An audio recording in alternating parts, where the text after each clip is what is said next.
Welcome to Cat Has Questions, curiosity, stories, and the strange corners of everyday life.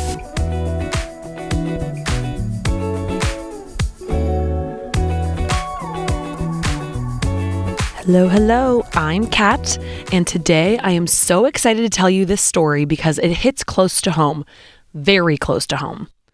So where this story takes place today is in a town called Mattoon, Illinois, which is about 45 minutes south of where I live, and I actually work there part-time in the main hospital in the town. So it's very near and dear to my heart, and I actually first heard about this from a patient a few years back when I was in Mattoon, and they had asked if I had heard about this story, and I hadn't. I definitely should have looked into it sooner. So today, we're going to this small Midwest town in 1944, a town full of unlocked doors, late summer heat, and a quiet worry in the background of World War II. People started suddenly waking up paralyzed in their beds, unable to move, unable to call for help, with the scent of something sweet and chemical floating in their rooms. Neighbors whispered about a phantom anesthetist. The newspapers called him the Mad Gasser of Mattoon. And to this day, no one agrees whether there was a Mad Gasser at all. So if there was a real attacker or not. Was someone really creeping around at night, spraying a sedative gas into people's windows? Or did the town accidentally gas itself with fear? Let's talk about the Mad Gasser of Mattoon. So first, let's set the stage. Mattoon in 1944 is a very small Midwest town. Everybody knows everybody. There's one main newspaper. Kids are out playing in the yards, and people are trying really hard to live normal lives, even though there's war happening. A lot of men were in the war, so they were away fighting, and that means many women are home alone at night with the kids, or working long hours in wartime jobs. So there's already a background hum of anxiety, rationing, headlines about bombings and chemical weapons, air raid drills, that constant quiet fear that something terrible could happen far away, or maybe close to home. So there's that simmering tension in the community even before anything weird starts happening. And then, just before midnight on August 31st, 1944, it does. A man named Urban Rafe is asleep in his bed on Grant Avenue in Mattoon, where he wakes up to a strange smell in his bedroom.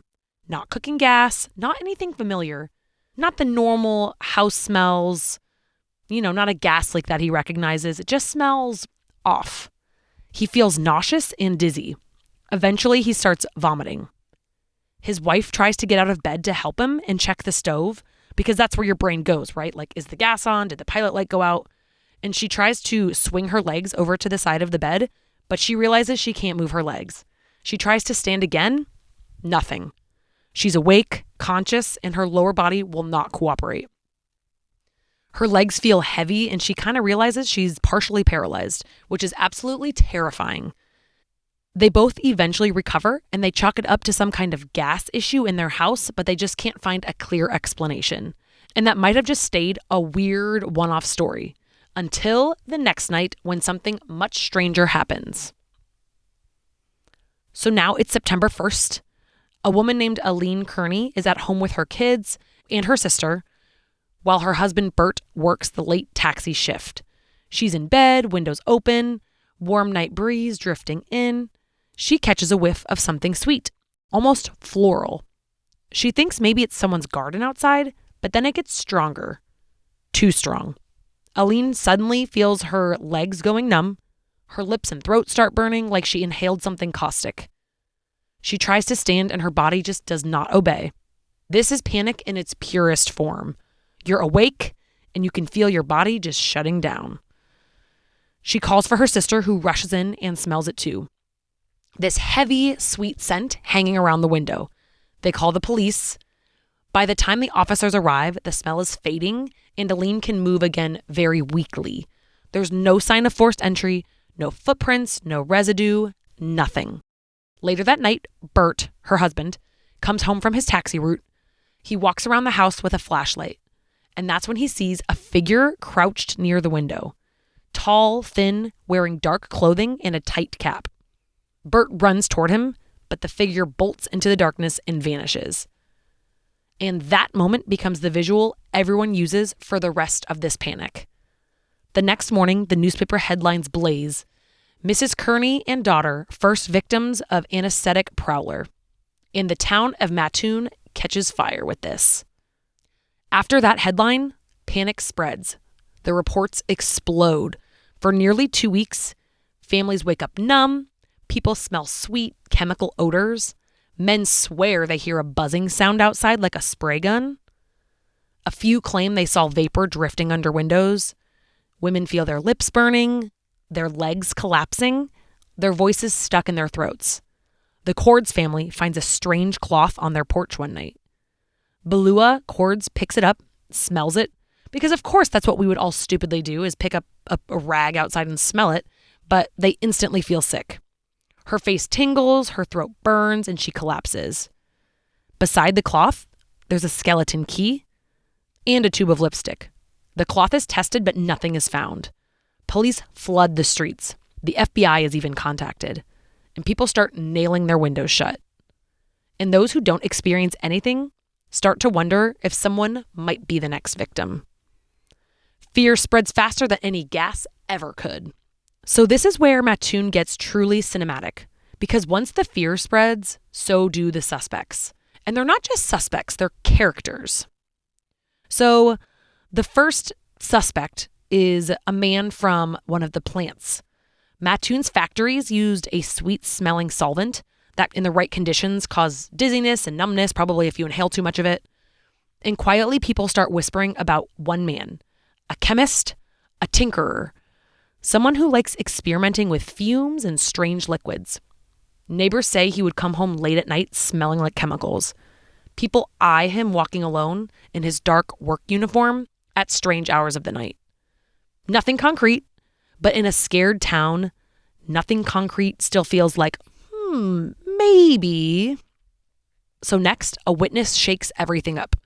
Mrs. Leonard Burrell says she actually saw the gasser climbing toward her window. But the shocking part? She swears the figure was a woman dressed as a man. A woman in trousers and a cap, moving fast and low. This becomes its own whisper network. A woman could blend in. A woman could move quietly. A woman could walk past a house late at night without raising much suspicion. And suddenly, the suspect list shifts again. The next suspect is the town oddball. Everyone has one.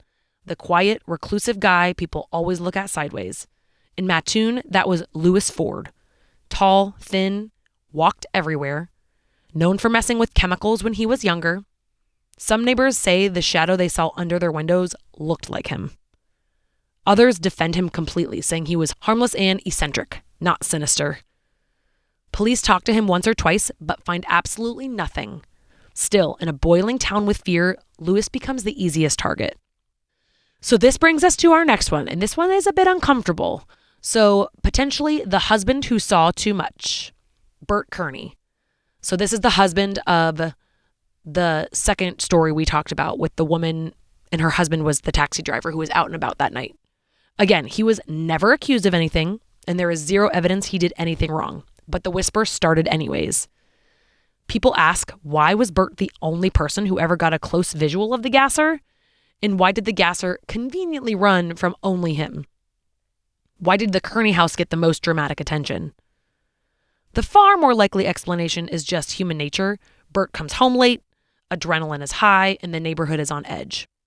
He sees a shadow, runs toward it, and the chaos begins. But those whispers show how tangled and desperate the town had become. Panic turned everyone into a detective or a suspect. I will say, though, it's interesting. When he came home from work, there was somebody crouching out the window, but like how much time had passed from when all of this happened with his wife to when he came home? Was the person just sitting out there waiting? Like, was it hours? I don't know. I have questions. So one of the next suspects was just maybe that there were some pranksters. Police quietly admit behind the scenes that some later calls appeared to be kids knocking on windows, teens just leaving smelly cloths everywhere, neighbors scaring neighbors for fun. One case actually turned out to be spilled nail polish, so someone thought they smelled something funny, and it was literally just nail polish tipped over, which if you've ever smelled nail polish tipped over, that would definitely give you a headache. So Another was a broken furnace vent. Once the panic was alive, everything was considered evidence. So by mid-September, remember this all started at the end of August, the police chief finally says publicly, "We don't believe there's an anesthetic prowler." The commissioner of health says most of the symptoms match mass hysteria, real symptoms caused by fear, expectation, and suggestion. As soon as the officials say, "Hey, we don't really think there's a criminal," the incidents just stop completely, almost overnight. One day, the whole town is terrified, and the next, silence. It's as if the Mad Gasser disappears into the cornfields of Illinois and never returns. So here's the thing. It's easy to say, okay, it was just hysteria. But some of those early reports, they feel like they could be real exposures to something. A plant release, maybe a prank gone too far, a chemical spill, or yes, a real prowler on 1 or 2 nights. And then the story took over. This is also just a reminder that humans do not do well with the unknown. If we smell something strange, we hear something odd, or feel tingling in our legs, our brains try to fill in the gaps. And in Mattoon, those gaps were filled with a masked figure outside a window with a spray gun. So my take, if I had to guess, 1 or 2 of the early incidents truly happened, whether caused by a person, or by chemical fumes, or by something totally mundane, they sparked legitimate fear. Then the newspaper amplified it. People connected dots that weren't connected. Small, ambiguous sensations became evidence, and fear spread like gas of its own. By the time authorities said, you know what, this is a false alarm, the fire had burned itself out. The Mad Gasser might have never been a person at all, but the fear, that was real. This was the story of the Mad Gasser of Mattoon, a strange little moment in history where fear, war nerves, and a few very weird nights turned a quiet Illinois town into a place where everyone slept with windows nailed shut.